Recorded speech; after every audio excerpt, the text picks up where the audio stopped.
We begin with breaking news. Suspected drug kingpin Ryan Wedding has been arrested in Mexico. The FBI and RCMP scheduled to provide an update on their investigation at some point today.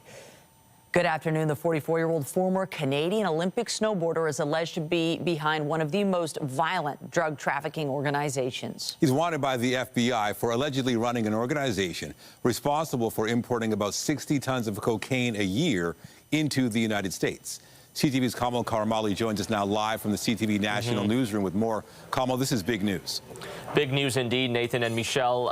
A manhunt that has spanned over a decade now apparently coming to a close, with FBI and RCMP expected to announce any minute this afternoon that they have arrested Ryan Wedding, the former Olympic snowboarder turned alleged drug kingpin. What we know is that Kash Patel with the FBI has confirmed that Wedding was captured in Mexico, but little other detail has been released, and we are waiting for this press conference to start. So the 44-year-old from Thunder Bay, Ontario, competed in the 2002 Salt Lake City Winter Olympics, and in the past few years quickly became one of the most notorious drug kingpins, being compared to Pablo Escobar and El Chapo Guzman, allegedly leader of a billion-dollar criminal enterprise that moved tons and tons of cocaine annually into the U.S.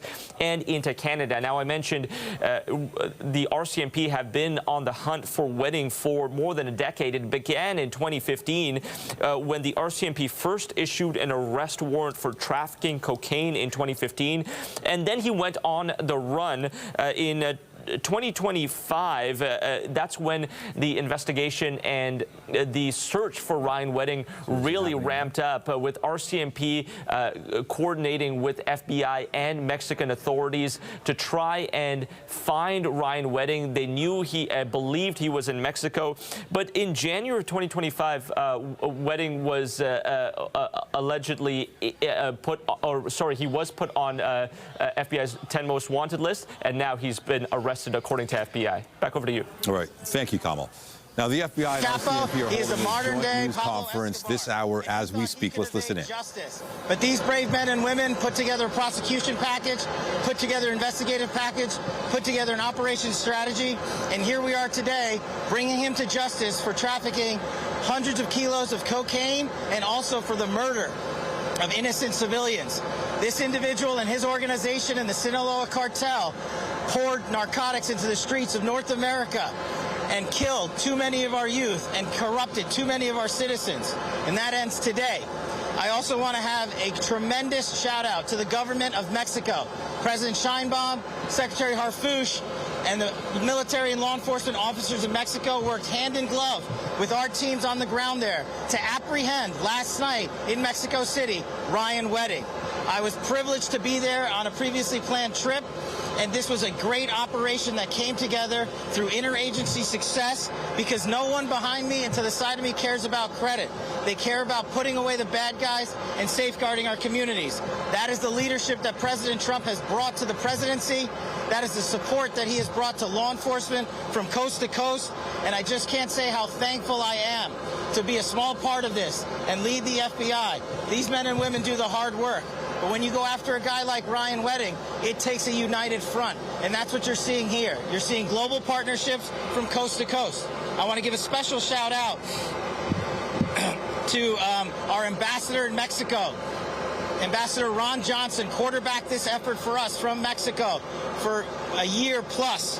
As soon as he got to post at our new embassy compound there, he made this a priority and he came through. This is what leadership looks like.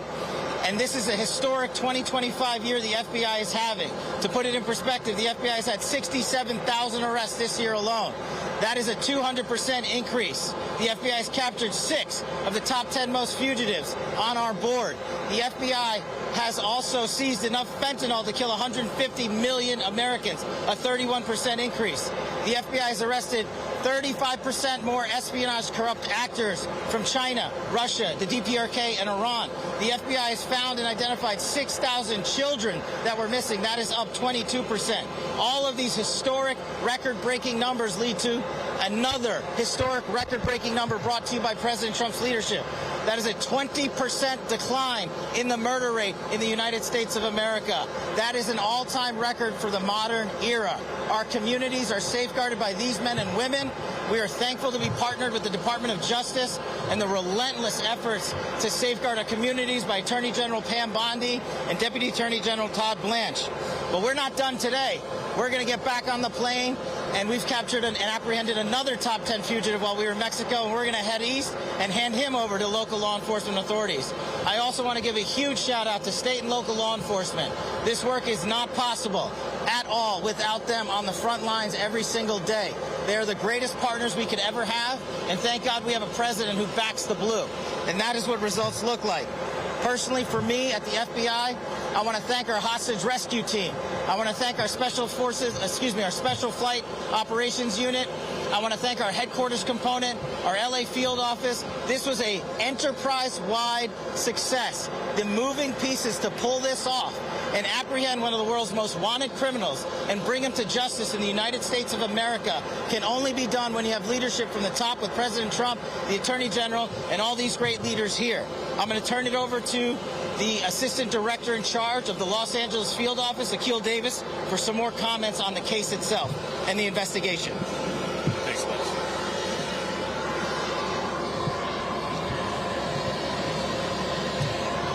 Good morning. My name is Akil Davis. I'm the Assistant Director in charge of the FBI's Los Angeles Field Office. We told you in November we would find Mr. Wedding, and today that day has arrived. The long arm of the law extends beyond our borders. This marks the 500th capture of an FBI top 10 fugitive since its inception 75 years ago. I want to congratulate the devoted team effort that led to this capture. Today is a great day for the FBI and for our partners here today, specifically our partners at the RCMP, the LAPD, and the DEA, and so many other agencies at every level. But it's also a good day for the victims of this case. Ryan Wedding tormented several people and several families that will never be the same. But today, they get the justice that they sought. Investigators worked tirelessly for well over a year to find Mr. Wedding, where he will face federal prosecution. As you know, Mr. Wedding and others are charged for their roles in a transnational organized crime network, shipping massive amounts of cocaine, approximately 60 metric tons, through Southern California on its way to Canada. Mr. Wedding is also wanted for orchestrating multiple murders of victims and government witnesses. In addition to the massive manhunt that went into apprehending Mr. Wedding, we worked with State Department to offer rewards, and the Treasury's Office of Foreign Asset Control, which imposed crushing sanctions in this case. This case is also being worked under the auspices of the Homeland Security Task Force here in Los Angeles. I'd like to provide a few details to illustrate the sheer work that has gone into this case. We've arrested 36 people for their role in this organization. Again, we've worked with our Canadian partners, our Mexican partners, our partners in Colombia and the Dominican Republic. The Treasury Department has sanctioned 19 people, including Ryan Wedding himself. We've seen mountain of drugs, cash, weapons. We seized the Mercedes-Benz, estimated over $15 million. We seized dozens of motorcycles worth approximately $40 million, and other valuable artwork and jewelry. Ryan Wedding will be held in custody over the weekend and is anticipated to have his initial appearance on Monday morning. While we're happy about this victory, we have a lot of work ahead of us to prosecute this case and continue our investigation. I want to emphasize we are still seeking multiple individuals wanted for their roles in this organization. The State Department is still offering a $2 million reward for information leading to additional arrests. I ask anyone with information to contact us at 424-494-0614.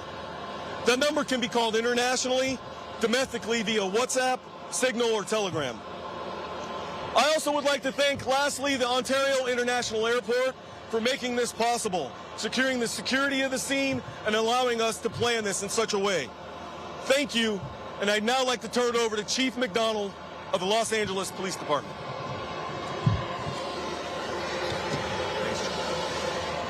Thank you, Akil, and thank you all for being here today. The Los Angeles Police Department is proud to stand with our federal, international, and local partners as we announce the arrest of Ryan James Wedding. This has been a coordinated, intelligence-driven investigation into Wedding's global drug trafficking organization, which used Los Angeles as its primary point of distribution. Our collective efforts led to the seizure of more than 2,300 kilograms of cocaine, 44 kilograms of methamphetamine, 44 kilograms of fentanyl, 8 firearms, and over $55 million in illicit assets. This outcome reflects the tireless and seamless collaboration of the FBI, the LAPD, the DEA, and we're joined by Brian Clark here, the Royal Canadian Mounted Police, and the U.S. Customs and Border Protection. Together, we have disrupted a major narcotics pipeline impacting Los Angeles, the United States, and Canada. This is a significant blow to a criminal network that has endangered communities across borders. I want to personally thank the dedicated men and women from every agency represented here, from my own agency, the work of Gang and Narcotics Division particularly. Their relentless commitment over the past 2 years has made this operation possible. Because of their work, Los Angeles is safer, and those responsible are being held accountable. We appreciate our media partners for showing up today on such short notice. Thank you for that. It's now my pleasure to be able to introduce to you the Commissioner of the Royal Canadian Mounted Police, Mike Duhem. Thank you. Thanks, Mike. Good morning, everyone. I would like to start off by thanking Director Patel for inviting me here on this special occasion.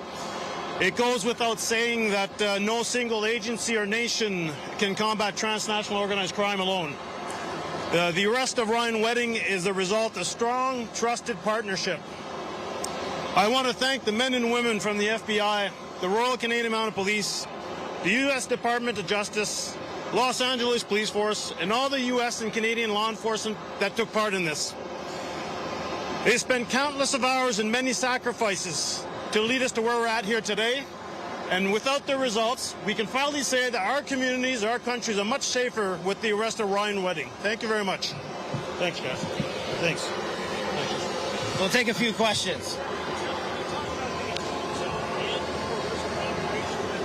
Without getting into operational sensitivities, Ryan Wedding was apprehended last night in Mexico City.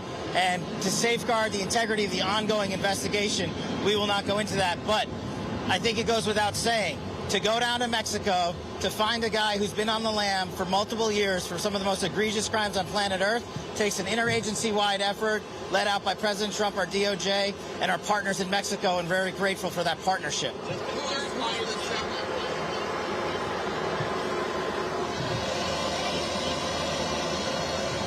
Did you hear her? Yeah, sorry, go ahead. Who was the second person? I understand there was a second person. Unrelated to Mr. Wedding's apprehension, an individual by the name of Mr. Castillo, another top 10 fugitive on the FBI's most wanted list, was apprehended also in Mexico last week. We are going to be transporting him east right after we depart here today. Mr. As the gentleman stated, Mr. Wedding is in custody already. He was transported off the plane. Sorry. The indictment stems from the Los Angeles U.S. Attorney's Office, so the investigators, the police, will handle that appropriately in that jurisdiction.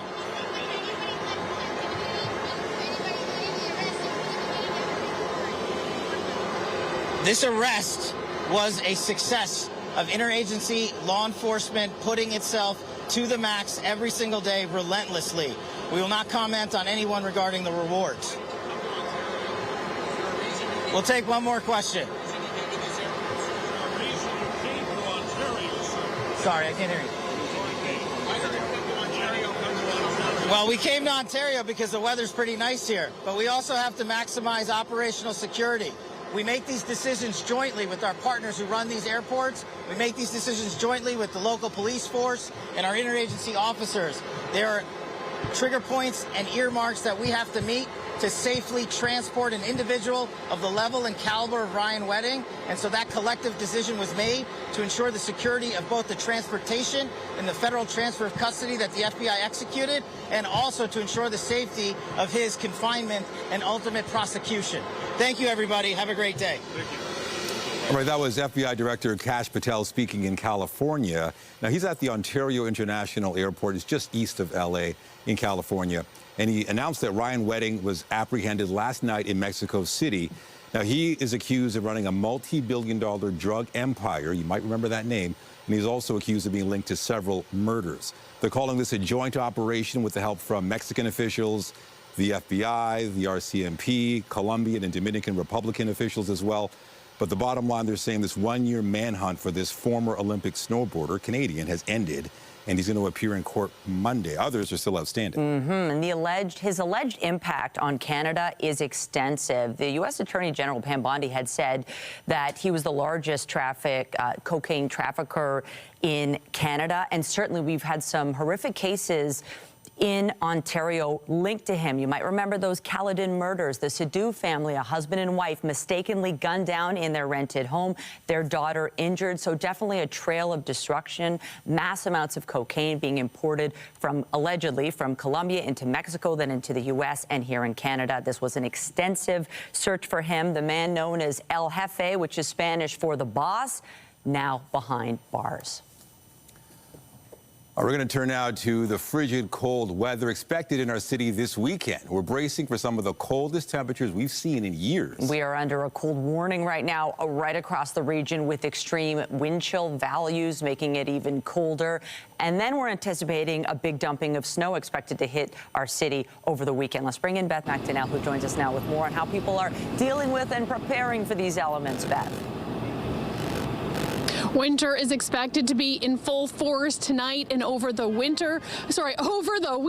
Thinking about winter so much. First, with bitter cold temperatures that we haven't seen in years, and then a possible snowstorm over the weekend. We are at a Canadian Tire talking about being prepared. People are picking up shovels and stocking up on salt. If you're leaving the house, have outdoor plans, or are traveling in your vehicle, you may want to listen up with these terrible cold temperatures coming. First up, you want to bundle up. It's very important to put on layers and cover exposed skin. Frostbite can hit your fingertips, toes, and face within 10 to 30 minutes. And if you're driving somewhere, being prepared is also key. CAA recommends having an emergency kit, a blanket, phone charger to call for help, snacks, and water, because if something bad happens in awful conditions, you want to be ready, warm, and safe. Oh my God, it's terrible. It's absolutely terrible. I stay home most of the time because I can't get out and it's so slippery and everything, right? Getting out and about, doing shopping, whatever the wife needs me to do. Keeping maintaining the house during the wintertime, snowing, build up on the sidewalk, making sure my neighbors are helped out. Think about what you're doing before you go to do it. Make sure you're dressed properly. It's all about prevention here. Make sure your facial areas are covered. Make sure you're well hydrated. Certainly alcohol and this weather in the evening. Don't mix at all. Really don't mix at all. Your judgment is impaired. It's easy to fall and slip and prolong your time outdoors. Batteries only really last around 3 to 5 years. So, you know, maybe this morning, take a little thought, think, how long has it been since I had my battery replaced or tested? And then, you know, plan ahead accordingly, because you certainly don't want to be caught out in this.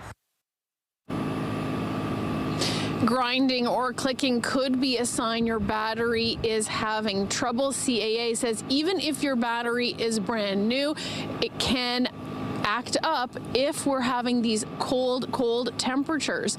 And with all this bad weather expected, the mayor is actually doing an update this afternoon at 2:30 p.m.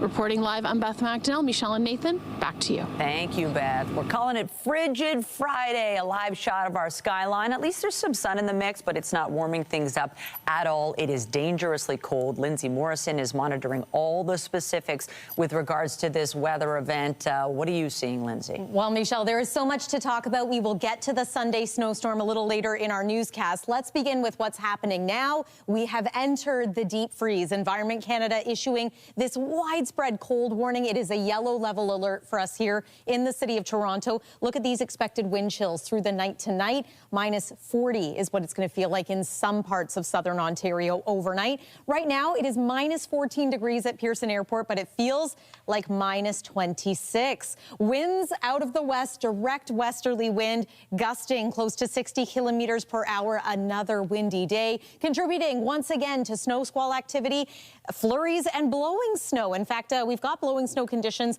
areas to the west of Toronto, but around the GTA as well. We're going to tap into more of a northwesterly wind as the day goes on. That's going to change who's being impacted by these snow squalls, but these are the watches and warnings that are in effect right now. That change in wind direction also going to usher in even colder Arctic air. So overnight tonight, we are forecasting a low in Toronto of minus 22 degrees. It's going to feel like minus 30. And of course, that introduces the risk of frostbite. It's not going to be quite as cold in the long range, but no signs of a warm up throughout the rest of January and the early part of February. We're going to take you through your 7-day forecast coming up. For now, Michelle, though, I'll send it back to you. Thank you, Lindsay. A group of Ontario civil servants and their supporters took part in a rally this morning over the province's decision to end hybrid and remote work arrangements for the public service. Hey, hey! Ho, ho! RTO has got to go! Hey, hey! Ontario Public Service Employees Union members speaking out against the return to office mandate. OPSU President J.P. Hornick says the decision requiring 5 days in-person work was imposed without consultations and doesn't benefit Ontarians or civil servants.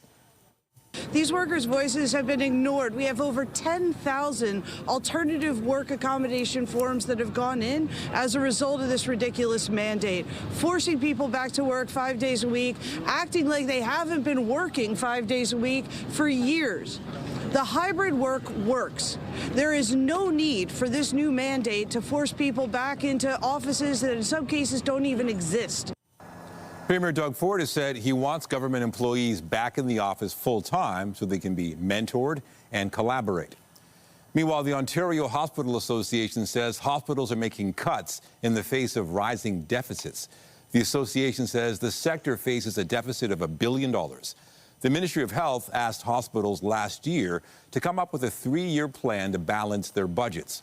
Hospitals were told to immediately implement any low-risk cost-saving moves they could come up with. But the head of the OHA says that was already happening. Anthony Dale says closing non-core inpatient services and consolidating programs may be next. In Australia, a preliminary assessment has been completed on the body of a Canadian teenager found on a beach earlier this week. An autopsy has found physical evidence consistent with drowning, and dingo bites are not likely to have caused Piper James' death. Her body was discovered surrounded by a number of wild dogs. Officials are now awaiting pathology results, which are expected to take several weeks. Global Affairs Canada is providing consular assistance to the family of the 19-year-old from Campbell River, BC. She was in Australia on a backpacking trip with a friend. Ukrainian, Russian, and U.S. envoys met in the United Arab Emirates today, the first known instance that the Trump administration has sat down with both countries. Ukrainian President Volodymyr Zelensky said this week that a potential peace deal was nearly ready, but certain sensitive sticking points remain, most notably territorial issues. The talks follow recent diplomatic activity despite Russia continuing its attacks on Ukraine, leaving parts of the country without power amid a bitterly cold winter. These trilateral talks could be a significant step as the U.S. presses for a halt to the war. The meeting concludes tomorrow. Well, if you're planning to brave the frigid temperatures here in the GTA this weekend, there are some transit disruptions to keep in mind.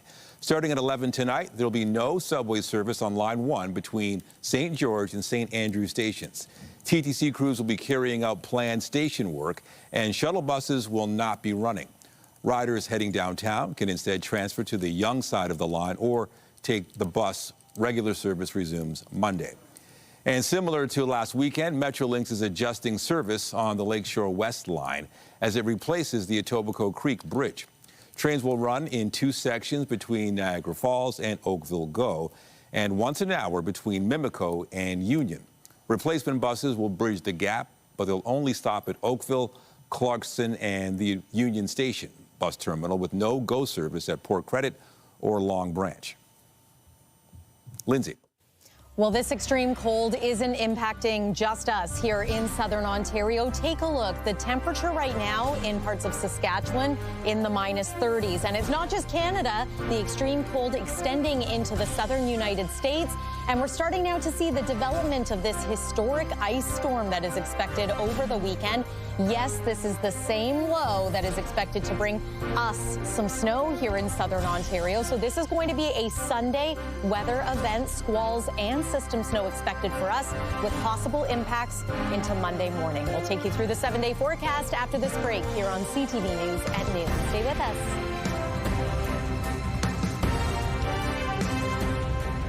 When you see it happen, send it to CTV News. Text 10400 from your screen to ours. Text 10400. All right, to the fourth forecast now. This is really the time of year where you got to pull out all the stops because the temperature is just continuing to plummet as we speak. And it's not going to let up this weekend. And then we have a little surprise at the end of the weekend, more snow. It's a lot. People have winter plans and they want to know, can we go ahead with them? It is very cold. Yeah, we've already seen some cancellations when it comes to festivities in and around the city of Toronto because the weather is just considered a little too dangerous for spending time outside, or perhaps for those who have to travel. This is especially a concern into Sunday, the travel aspect. Fortunately, this latest snowstorm that we're tracking is going to fall on a weekend, so less impactful for the weekday rush, although Monday morning still raises some questions. But it's tonight and tomorrow that we are especially concerned about this extreme cold. Weather is brought to you by the Presler Law Firm. Injury lawyers, you don't pay unless they win. And of course, this now has us talking about frostbite, and with the wind chills we are expecting in and around Toronto, which is close to -30, it is worth mentioning that the risk of frostbite is high and exposed skin can freeze in as little as 10 to 30 minutes. So you do want to take care at any point, starting now, continuing throughout the weekend. It is -14 degrees this hour at Pearson Airport, but it feels like -26, and you can see just how cold it is in other parts of our province, feeling like -41 this hour in places like Thunder Bay and Timmins. Afternoon temperature, so we're going to fall a little further to about -15 degrees before the afternoon is finished, and then into the night tonight. This is when things get bitterly cold. A simple reminder that our seasonal average is -2 degrees. We are well below that.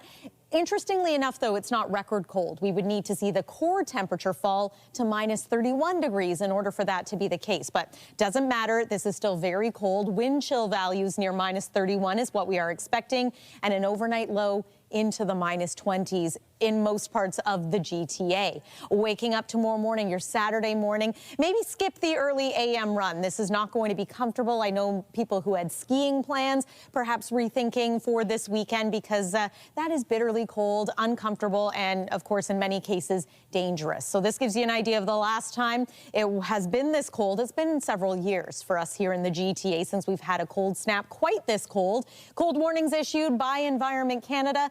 And then there's the conditions part of our forecast, the active weather. Snow squall watches and warnings remain in place around southern Georgian Bay, as well as Lake Huron. City of Guelph just recently included in this special weather statement warning of blowing snow, reducing visibility out on the roads. So even ahead of Sunday, we are seeing snow in many parts of southern Ontario with this ongoing snow squall event. I'm happy to say that winds are finally going to ease as we make our way into the day on Saturday, but we're going to tap into a northwest wind first, so that again changes the direction of these squalls. It ushers in the colder air. Just going to pause this here for Sunday to show you that in addition to the system snow, which you can start to see approaching from the south, we expect easterly winds to trigger some snow squalls. So that's going to give us the first round of snow, and and then you can see just how widespread this becomes. Sunday afternoon, tapering off into Sunday night, but impacts still expected, especially for the early morning drive on Monday. Still a little bit early, but at this point, we have to prepare for the possibility of 20 centimeters of snow once again. And once again, some of the hardest hit areas could see more than that. This is the 7-day forecast. Just want to point out that next week, while some improvements happen with the temperature, we remain quite cold through to next weekend as well. That's your look at the weather. Michelle, I'm going to send it over to you. Thank you, Lindsay. Well, CTV's investigative unit W5 returns this Saturday with a haunting hour-long special, If I'm Ever Found Dead. This explosive investigation follows the murder of a 23-year-old Canadian woman at a Mexican resort 3 years ago. Her boyfriend, who was found sleeping next to her, was charged and found not guilty, and her family continues to fight for justice. Joining us in studio to talk about the W5 is host and managing editor Avery Haynes. Avery, lots to talk about here. Let's start off with this murder. What were the circumstances? So both Ryan and Kira traveled to Mexico. It was her first time ever outside of Canada, her first big trip in 2023. And 12 hours after checking into the resort, her body was found beaten to death in the resort laundry room. And sleeping beside her body was her boyfriend, Ryan Friesen. Swollen fists, blood in the fingernails, blood on his feet, bruises on his body as well. And he was immediately charged with femicide, the most serious crime of domestic violence in Mexico. And her family was told this is a slam dunk case. We don't think there's anyone else involved. And they believed that there would be a guilty verdict. What was his defense in this? His defense was the lawyers presented two experts, one that said that under her fingernails, there was none of Ryan Friesen's DNA, but there was an unidentified profile under her fingernails. And that the way that she was beaten so severely that there's no way that one person could have committed the crime. For the prosecution, they presented evidence that she had been that their relationship had a long history of domestic violence. Her diary was entered as evidence, including one entry that talked about him being drunk, beating her, falling asleep beside her, and when he woke up in the morning, didn't realize what had happened until he saw her face and the injuries on her face. So you went back to the scene of the crime. You even spoke to a member of the Sinaloa family cartel. What did you find out? Well, many of the family members believe that the not guilty verdict is the wrong verdict. So they've been holding protests across the country. 2 years after Kira's death, Ryan Friesen held a private meeting with some of Kira's family members, and we spoke to one person who was in that meeting. And it was there where this theory was presented that Kira was killed in a narco execution, that the cartel targeted that resort because they didn't pay a cartel tax. And so when we went back to Mexico to investigate and we interviewed the first people on the scene, we also interviewed a member of the Sinaloa cartel, which has control of the Mayan Riviera and that area of Playa del Carmen, Cancun, and asked him point blank, does the cartel ever carry out an execution of a tourist in order to send a message to the resort? He said, absolutely not. He said, I know that story because he claimed to be in jail at the same time Ryan Friesen is, as he was waiting trial.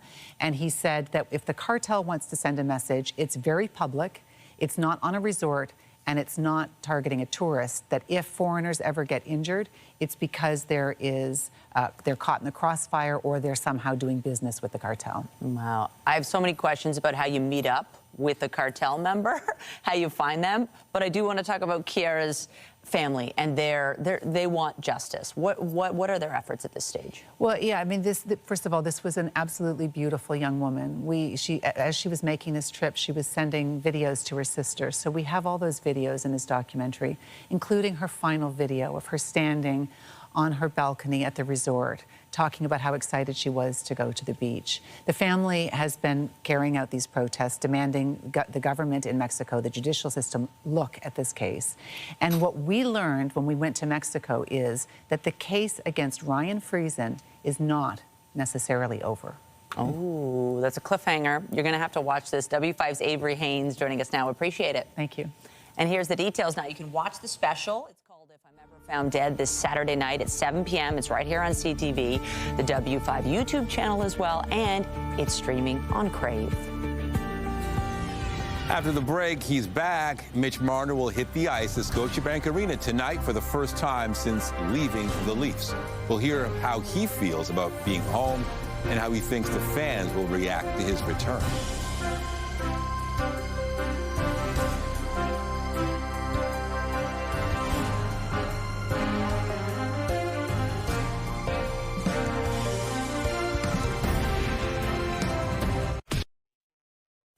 A familiar face will be back on the ice at Scotiabank Arena tonight, but he won't be wearing the blue and white. Mitch Marner returning to the city as a member of the Vegas Golden Knights for the first time since leaving the Leafs in the offseason. CTV's Mike Walker has been speaking with fans gearing up for Marner's return and joins us live now from Scotiabank Arena. How are they feeling, Mike? Well, Michelle and Nathan, this is the most anticipated regular season game. We've been speaking with many fans who have circled the state on the calendar. They have traveled from across the country and beyond to witness Mitch Marner's return to Toronto. Now, the big question, of course, is how will the fans react when Marner steps on the ice? What sort of reception will he receive? When he plays for the first time in Toronto after opting to sign with Vegas in the summer, ending his 9-year tenure with the Buds. And during that time, Marner had 741 points, ranking him 6th on the Leafs all-time point list. But he was also scrutinized by fans and analysts for the Leafs' failures in the playoffs. Now, when the Leafs did play the Golden Knights last week in Vegas, the contingent of Leaf fans there did boo Marner every time he touched the puck. So that's the question we posed to fans attending to tonight's game. And just this morning, we heard from Marner. He spoke with reporters and said he doesn't want to look back on the past. Don't want to look back anymore. Don't want to look in the past. You know, I feel like if you look back, you know, you'll not focus on what's in front of you. So it's another hockey game to just go out there and play and, you know, try to do what you usually do to help win a hockey game. A lot of booing for sure. Why is that? I don't know, just like hometown kid, like everyone thought he'd, you know, retire here, left. Like, I don't think the fans liked it very much, so. I think there'll be people that love him and miss him, and I think there'll be people that don't like him, and I'm sure a jersey or two will be thrown. Nobody likes losing their hometown hero, right? So everybody was a big Marner fan. He left on his own terms. We would have liked to have got something in return with the Rantanen trade, maybe if he had accepted that. Now, a video tribute for Marner is expected ahead of tonight's game. As for his former teammates, they expect this to be an emotional and intense game. Leafs netminder Joseph Wall saying that he hopes that the response is a positive one. And aside from all this emotion, this is also a very important game for the Leafs, currently sitting 3 points out of the final playoff spot in the East. Reporting live outside Scotiabank Arena, Mike Walker. Michelle, back to you. Thank you, Mike. The Scepters were on the West Coast last night visiting the Vancouver Golden Knights. Daniel comes back up with it. Gets it over to Gardner. Gardner in front to Daniel, scores! It was a tough first trip to Vancouver for Toronto, falling 5-0, with former Scepters goalie Kristen Campbell making 24 saves for the shutout. The Scepters will now head to Montreal to take on the Victoire on Wednesday, their final contest before the Olympic break. Canadian tennis phenom Victoria Mboko is headed to the 4th round of the Australian Open. It's a really brilliant point. The 19-year-old from Burlington outlasted 14th-seeded Clara Tauson of Denmark to reach the final 16 of a Grand Slam for the first time in her career. Mboko, the 17th seed, had 6 aces, but had to work through 9 double faults. She also broke on 5 of her 13 chances and won 65% of her first serve points. It'll be a tough next test for Mboko, taking on world #1 Aryna Sabalenka tomorrow.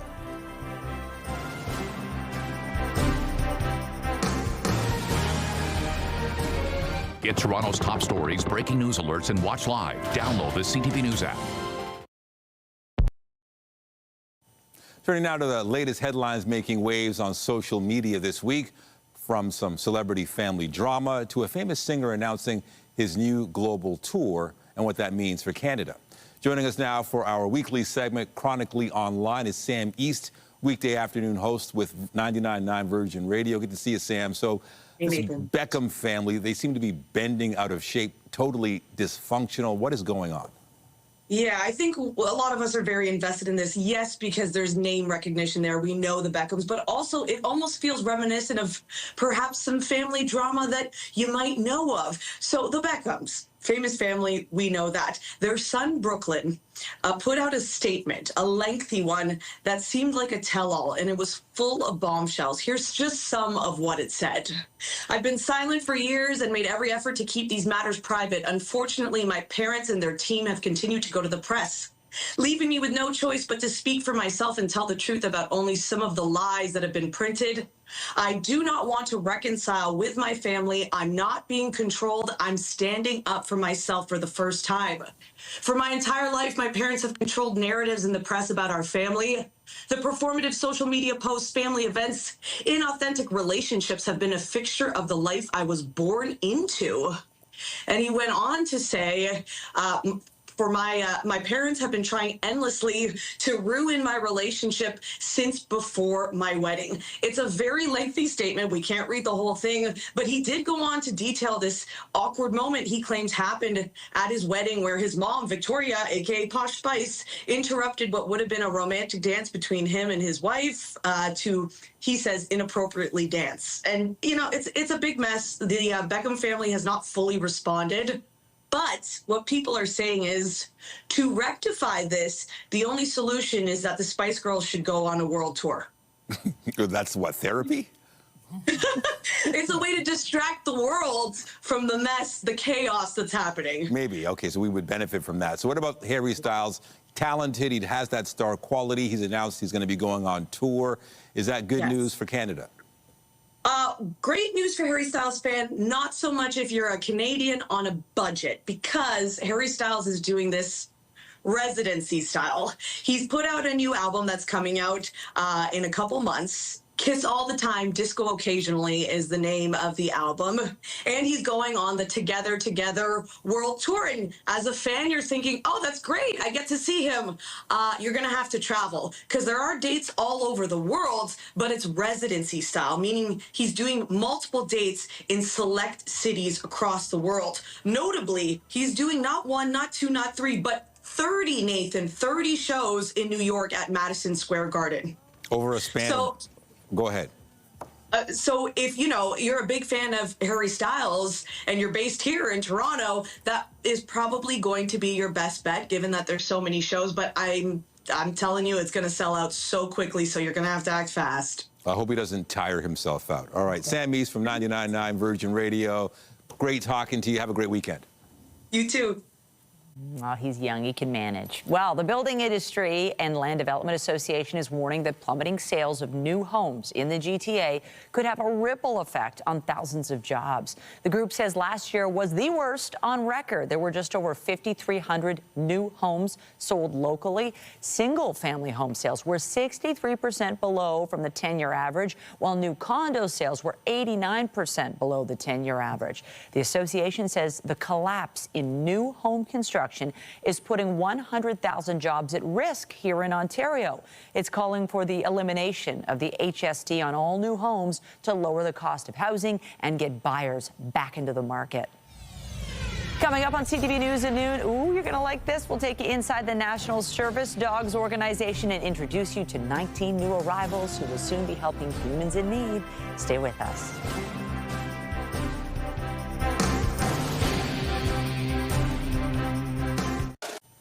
A nonprofit dog training organization west of the city is looking for some love for 19 puppies who will one day be life-changing companions. The agency says the pups will soon be ready to spend a year with volunteer dog raisers before they are officially put into service. There's nothing that you need to be a puppy raiser. You just need to have time and patience and a commitment to helping raise these little guys for the first year of their life, but there's no dog experience needed, no other requirements sort of that way, just the time and love to give to these guys. These adorable furry friends will go on to help a variety of people, from children with autism to military service members and first responders who are living with PTSD. They're so cute. They're currently spending 8 weeks with volunteers helping prepare the dogs for their eventual life of service. We know that there are clients out there that really need these dogs. When we think of people that have PTSD from the military or first responders and they haven't been able to leave the house, and when they get one of these NSD dogs, they're able to leave their house and be more involved in the community. So with that in mind, we just continue supporting NSD in terms of volunteering and financially supporting them as well. Anyone interested can reach out to National Service Dogs in Cambridge. Aww. So cute. And I'm thinking if you're walking the dog, short walks, not too long outside. Yeah, this feels like a good opportunity to remind any pet owners that this is a night to bring your pets inside for sure, really all weekend long. We've got more snow in the forecast. There is already snow falling in some areas, different kind of snow squalls. Here's a look at the satellite and radar. You may be dealing with some blowing snow conditions depending on where you are as well. Just a reminder, we are dropping to a low of minus 22 degrees tonight. It's going to feel like minus 31. Tomorrow's high, minus 12. That's an improvement from what it was looking like yesterday, but still very cold, and we do have snow on the way. That's what it's going to look like into the day on Sunday. Here's your weekend forecast. Nathan and Michelle. Thank you, Lindsay. And that's it for CTV News at noon. Remember, you can get Toronto's breaking news all day long on CP24 and at ctvnewstoronto.ca. For Lindsay Morrison and all of us here, have a pleasant afternoon. I'm Michelle Dubé. And I'm Nathan Downer. Be sure to join us later for CTV News at 5 and 6. Have a great day.